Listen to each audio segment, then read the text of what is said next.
eu ouvi palavras que, sinceramente, irmãos, eu não tenho como agradecer.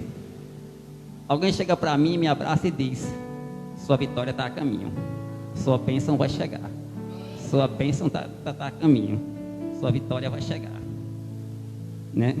Quer dizer, você fica sem palavras. Pessoas que você mal conhece, né? Mal conhecia, porque eu conheço poucos aqui, né? Só conheci a irmã Naelsa, Patrícia, Vanusa, a irmã Judite, a irmã Júlia, Vaninha mais Félix, e acho que só, né? Núbia também já conheci de vista. Outros eu estou conhecendo agora. E pessoas que você mal conhece, chega para você e diz: estou orando por você, estou intercedendo por você, estou orando por você. Essa é a marca da igreja de Cristo, o amor. Ele disse: amem-se uns aos outros, né? E desde já eu quero agradecer aos irmãos que continuem orando, porque a cada dia que passa eu estou melhorando, eu sinto isso, né? Porque agora há poucos dias eu estava em Salvador, lá no hospital, e pessoas daqui da igreja: está onde? Estou em Salvador. Estou no hospital? Estou. É consulta? É. Quando terminar, me mantém informado. Irmãos, isso mexe com a gente de um jeito. Sua autoestima vai lá para cima, com uma simples palavra. Eu li um livro uma vez do pastor Don Gossett, que dizia o seguinte: há poder em suas palavras. E realmente há. Eu já vi muita gente dizer coisas e acontecer, né? Abram suas Bíblias do livro de Lucas, capítulo 19. Lucas, capítulo 19. Zaqueu publicano. Vamos discorrer um pouco sobre esse acontecimento. Lucas 19.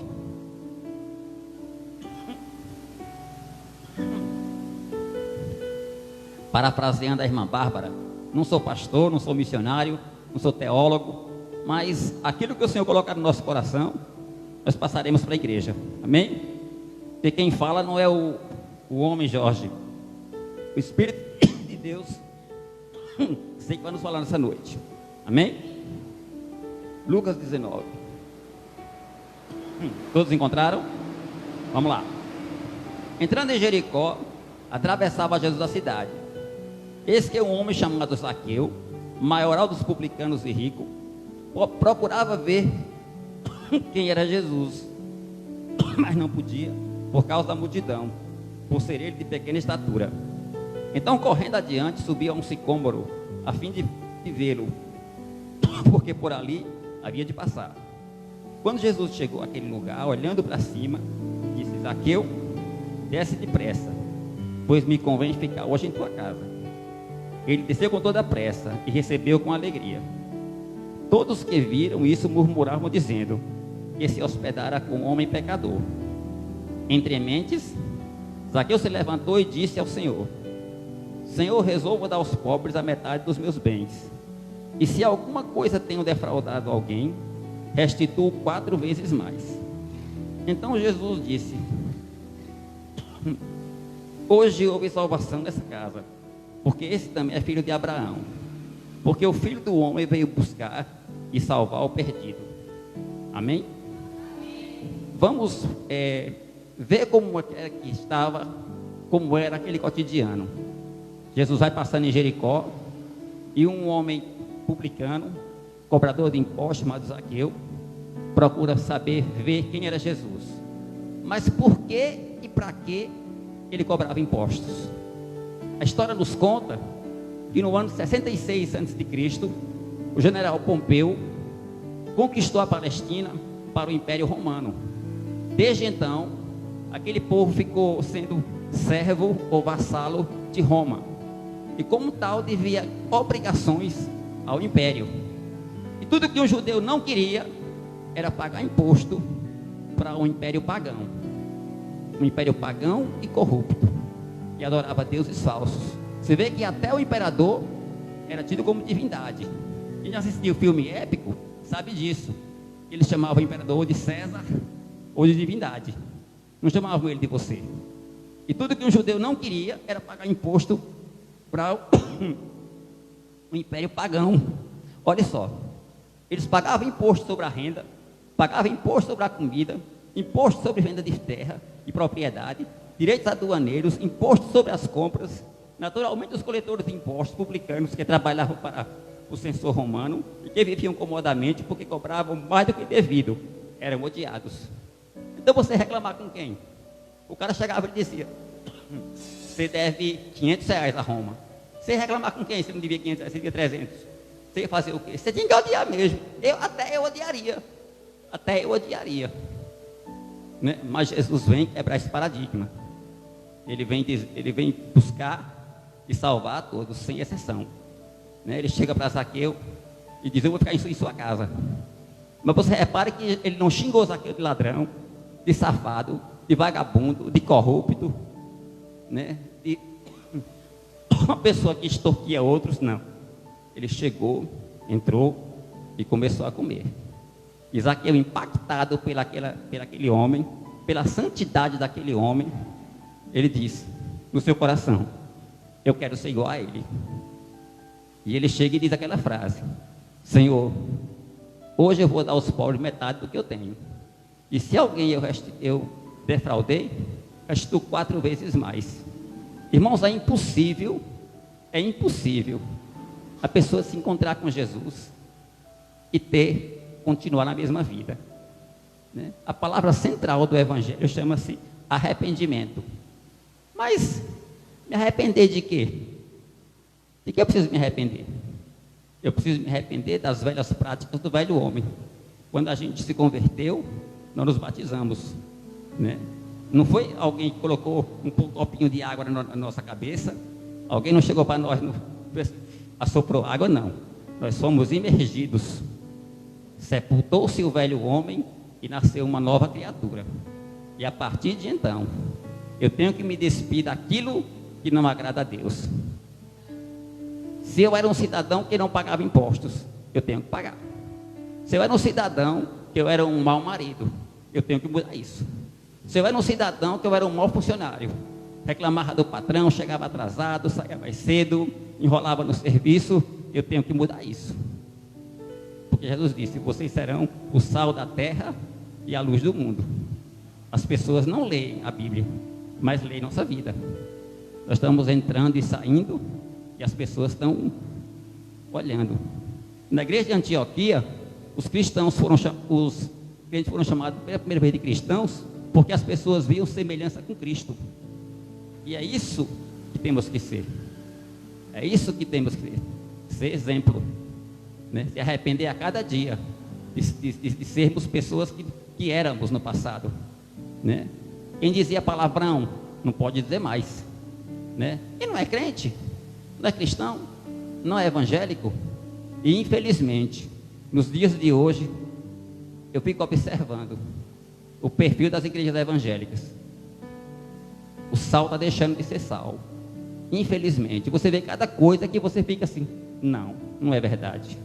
Isso não existe, né? Deixou-se de celebrar um culto cristocêntrico e celebra-se um culto antropocêntrico, onde o homem é o centro de tudo, né? A mensagem do arrependimento está ficando para trás. Hoje se prega prosperidade, se prega meio mundo de coisa que não condiz com o Evangelho, né? Muitas igrejas aí têm por meta não conquistar almas, mas arrecadar dinheiro, né? O Evangelho virou comércio, e a gente tem que ter muito cuidado com isso. E muitas pessoas de igrejas cristãs verdadeiras estão indo por esse caminho, né? De querer ter ao invés do ser. Não é pecado você ter, né? Quando Deus abençoou Abraão, Ele abençoou Abraão com muita riqueza, né? Você não vê ele judeu pobre.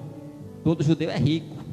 Você vê que depois da campanha de Donald Trump, judeus doaram muito dinheiro para a campanha dele. Ele, para afagar o ego do judeu, o que ele fez? Transferiu a capital de Tel Aviv para, aliás, a embaixada dos Estados Unidos, de Tel Aviv para Jerusalém. E muitos outros países fizeram isso.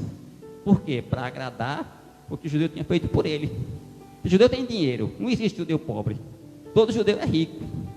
né? E você vê que nem um judeu, às vezes, eles balançam, mas não há falência, né? Um judeu conhecido daqui, Silvio Santos, um outro, Joaquim Levy, Luciano Huck, o ex-presidente do Banco Central, Abraham Goldfein, e tantos outros. Pessoas abastadas, pessoas que têm condição, né? Por quê? Porque Deus disse a Abraão: a sua descendência será bendita. E abençoou em todos os sentidos, até com riqueza. Você vê que Israel não precisa de dinheiro, nada de ninguém. É um país pequenininho, mas autossuficiente. Mas nós precisamos lembrar de uma coisa: que precisamos a cada dia nos arrepender. E você que me vê pelas redes sociais, você pode chegar e pensar e dizer: não, mas eu sou uma pessoa boa, eu não faço mal a ninguém. Mas a Bíblia diz que não há nenhum justo, nenhum sequer. E diz que todos pecaram, meu amigo.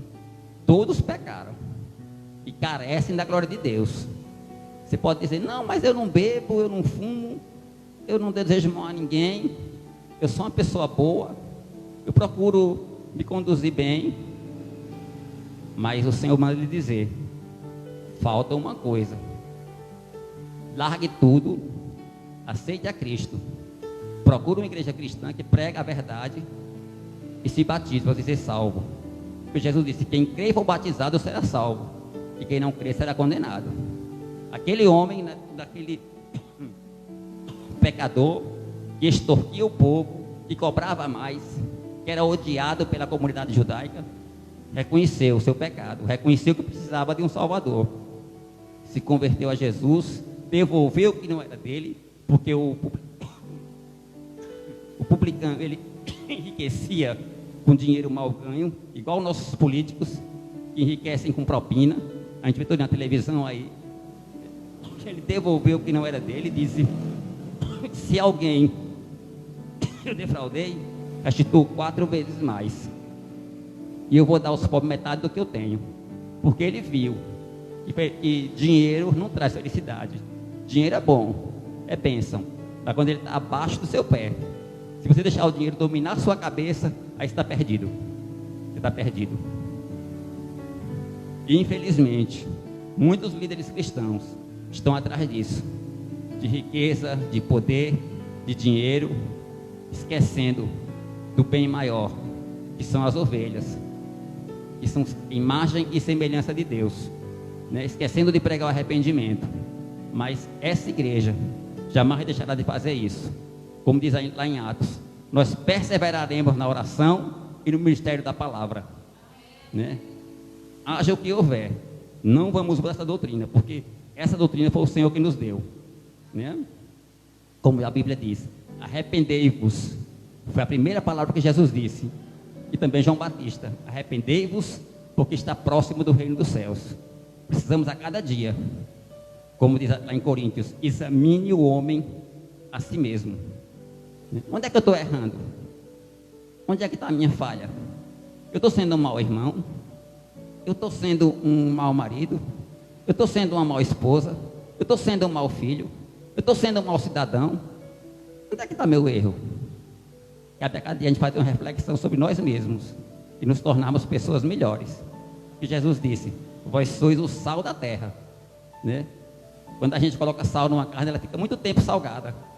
Você pode consumir ela um dia, 2 dias, até uma semana. Ela fica lá salgadinha, porque o sal serviu. Mas se o sal não tiver sabor, para que ele presta? Para nada, né? Se o crente não for luz, não for sal, não fizer a diferença, de que vai adiantar, né? Eu acredito muito, irmãos, que antes da grande tribulação, nós vamos ter um grande avivamento nesse país. Um grande avivamento. O Senhor vai despertar pessoas para pregar a sua palavra, para consertar o altar, que é a nossa vida, e se preparar. Porque é o seguinte: a gente vê que o tempo está próximo. Você vê tanta coisa em igreja evangélica, eu fico assim, tem vezes que eu choro em casa, de ver tanta bagunça, tanto mau testemunho, né? Uma cantora evangélica não achou o que fazer, diz ela que é evangélica, deu um beijo a outra mulher. E a Bíblia fala que os homossexuais não é do reino. A Bíblia é bem clara. E as pessoas estão debochando do Evangelho. Chegaram a dizer que aquela Suzane von Richthofen que matou os pais ia ser pastora. Para debochar, para criticar, para zombar da palavra de Deus. Mas nós não vamos deixar isso acontecer. Vamos defender com unhas e dentes nossa causa. Quando Jesus disse: será lhes dado palavras para você anunciar e defender o reino de Deus. Que possamos estar sempre vigilantes para os acontecimentos que virão, porque eles virão. E possamos a cada dia, como eu falei, olhar para nós mesmos e nos corrigir e nos consertar. Se alguém a gente tem mágoa, vamos perdoar, porque ele disse: se vocês perdoarem, serão perdoados. Se você não perdoar, aquilo não será perdoado também. É uma coisa recíproca. Você perdoa e é perdoado. Você dá, você recebe. Você procura, você acha. Que o Senhor nos dê uma boa semana. Que o Senhor nos dê uma semana de paz na sua presença. Que o Senhor abençoe cada irmão que aqui está. E que possamos a cada dia nos arrepender das coisas ruins que fazemos, examinar nós mesmos e nos consertar. Para que quando o Senhor chegar, venha nos buscar, podermos estar prontos e preparados para estarmos com Ele no reino de Deus. Porque a maior dádiva que Cristo nos dá não é prosperidade, não é a cura de uma doença, não é o livramento de algo, não é um bom emprego. É a nossa salvação, é o nosso nome escrito no livro da vida, né? Que o Senhor nos abençoe, Ele nos guarde e nos proteja. Eu vou pedir para a irmã Rose vir aqui fazer uma oração para a gente passar a palavra com o Nelson. Amém?